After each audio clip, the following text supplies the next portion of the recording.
was really excited to come to the group today to talk about some of the legal aspects of political decision making with animals, and that means especially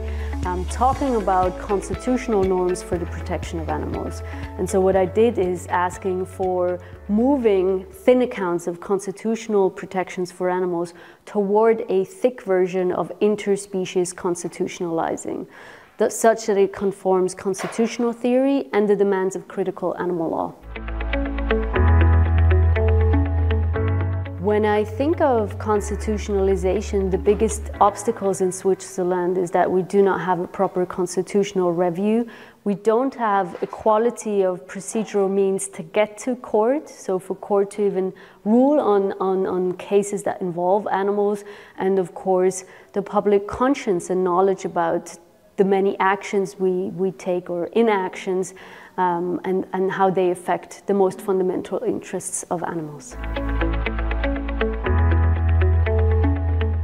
I grew up with animals around me, and that of course made me very much alert to their needs and interests, and I was able to expand that also by engaging in with relations with farmed animals especially, and I think that just alerted me to thinking about them and their needs more thoroughly.